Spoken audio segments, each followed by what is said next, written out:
Lesson number 9, Balanced and Unbalanced Forces. Keywords for this lesson are resultant and acceleration. The question for this lesson is, what is the difference between a balanced and an unbalanced force? Pause the video and have a go at the first knowledge check. Let's go through the answers of the first knowledge check. What is mass? Mass is the amount of matter that an object is made up of. Question number 2, what is a normal force? Contact force that is perpendicular to the surface that an object contacts. What is the unit of mass? The unit of mass is a kilogram. What instrument is used to measure force? A Newton meter.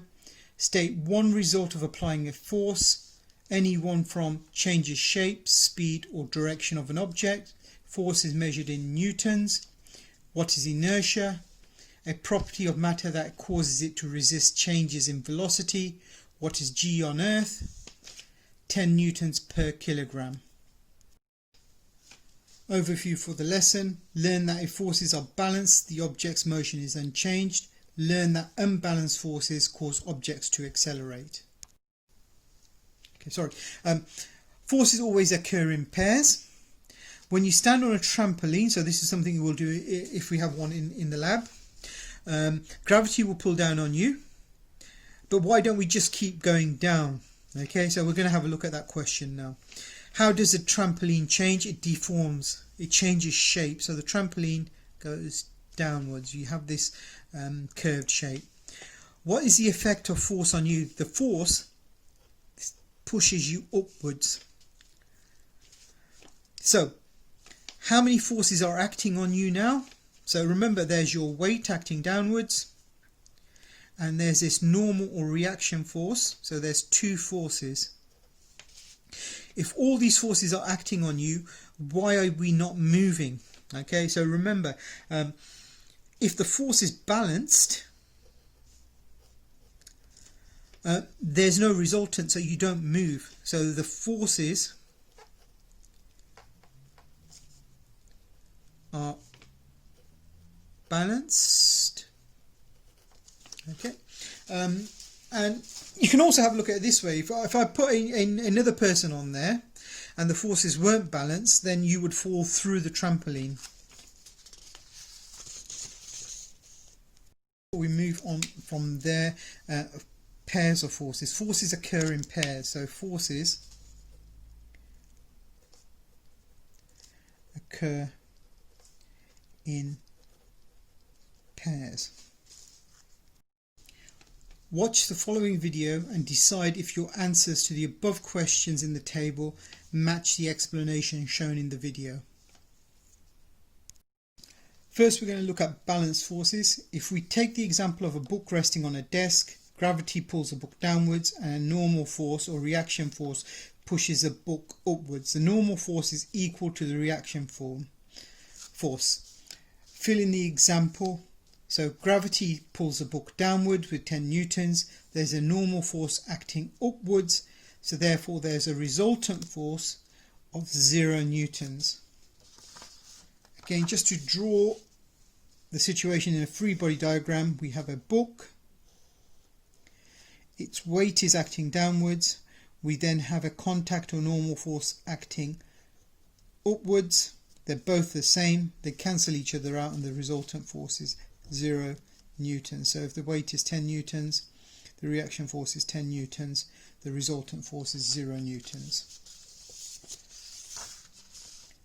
Consider a car driving at 50 miles per hour. It has a driving force pushing it forward, the thrust. What other force has it acting on it? Complete the table. So we have a thrust or driving force acting forwards, and then acting backwards we have friction or forces or drag. And if they're both 500 newtons, the resultant force is 0 newtons.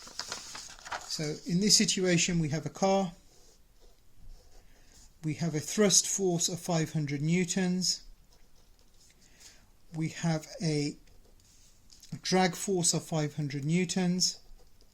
the resultant force on the object is 0 newtons. We subtract them because they're in opposite directions. But why isn't the car stationary just like the book? Let's start from the beginning. The car is at rest, no force is acting on it. Assuming we get 500 Newton thrust from the engine, immediately we turn the engine. Remember from lines 2.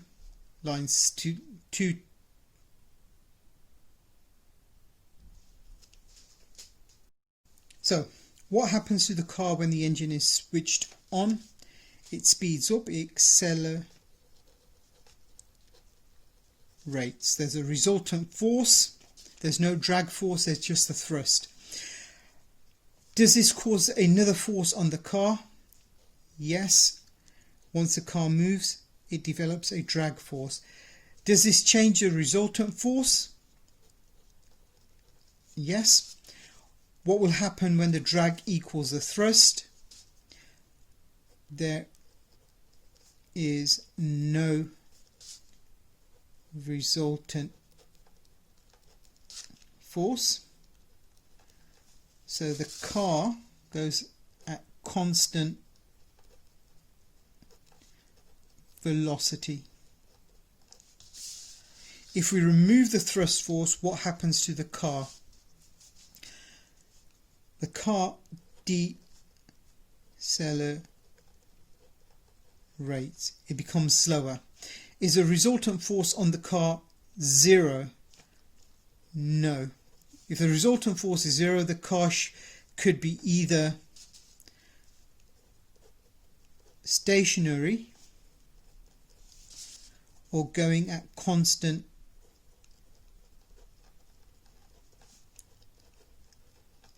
speed. So let's have a look at it again. We have a car. We have the thrust force. The car accelerates in the forward direction. As the car starts to accelerate, the drag force increases until the drag force is equal to the driving force and the resultant force is 0 newtons. If we remove the driving force, we still have the drag forces remaining, which slow the car down. Notice the car will still travel in this direction, but the force is acting in the opposite direction to the motion. This causes the car to slow down. Notice it doesn't cause the car to go backwards.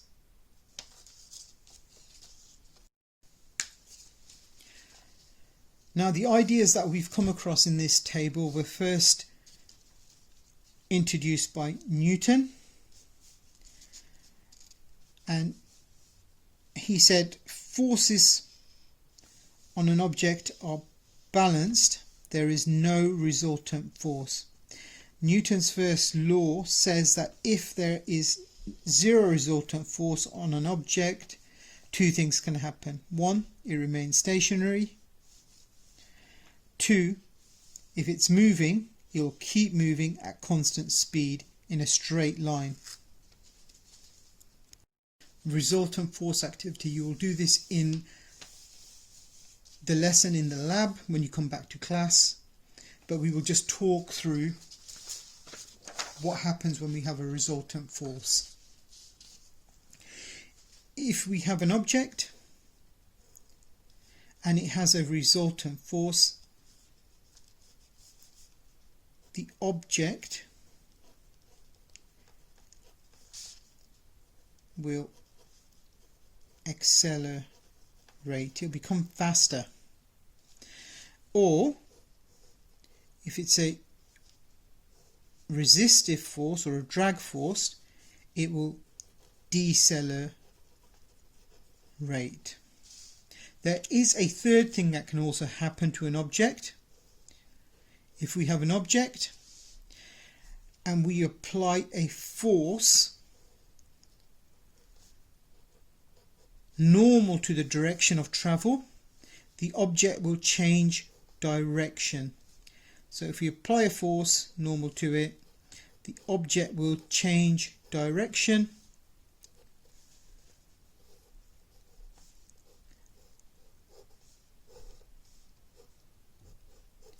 Even if it's going in a constant speed in a circle. So a resultant force can do three things. It can accelerate an object, it can decelerate an object, or it can cause its direction to change. If the forces are not balanced, there's a resultant force. If there is a resultant force on an object will accelerate. If there's no resultant force on an object, there is no acceleration. Now have a go at the last knowledge check. Check your answers, pause the video and come back. Now have a go at the last knowledge check. Pause the video, then come back and check your answers. Check the answers to the last knowledge check. If pairs of forces are balanced, the resultant force is 0.